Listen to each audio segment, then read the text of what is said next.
Praise లో have a blessed morning. Today promise. ఈ రోజు దేవుని వాగ్దానం ఏదనగా హెబ్రీయులకు రాసిన పత్రిక 10వ అధ్యాయము 23వ వచనము, వాగ్దానం చేసిన వాడు నమ్మదగిన వాడు కనుక మనం నిరీక్షణ విషయమై మనం ఒప్పుకొనిన దానిని నిశ్చలముగా పట్టుకుందుము. దేవుని పరిశుద్ధులను దీవించి ఆశీర్వదించును గాక. దేవుడు ఈ రోజు నీదేం మాట్లాడతాడండి ప్రియ సహోదరి సహోదరుడా. ఇదిగో నీకు వాగ్దానం చేసిన దేవుడు నేను నమ్మదగిన వాడని అంటున్నాడు. నేను నరుని కాదు, మనుషుని కాదు. ఒకవేళ నేను వాగ్దానం చేసి నేను తప్పేవాడిని కాదు.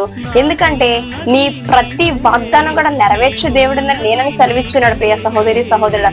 ఇదిగో నువ్వు నమ్ముచున్న దేవుడు జీవము గల దేవుడు ప్రియ సహోదరి సహోదరుడా. నీకు మాట ఇచ్చి ఎంత మాత్రం తప్పేవాడు దేవుడు మాత్రం కాదు ప్రియ సహోదరి సహోదరుడా. నీ లైఫ్ లో గానీ ఒకవేళ ఈ సంవత్సరం అందు కానీ నీకు ఏదైనా వాగ్దానం చేశాడేమో ప్రియ సహోదరి సహోదరుడా, ఆ వాగ్దానం నెరవేరబోతుంది నీ జీవితంలో ప్రియ సహోదరి సహోదరుడా. నిన్ను నిందించేవాడు కాదు ప్రియ సహోదరి సహోదరుడా. నీకు తలగానే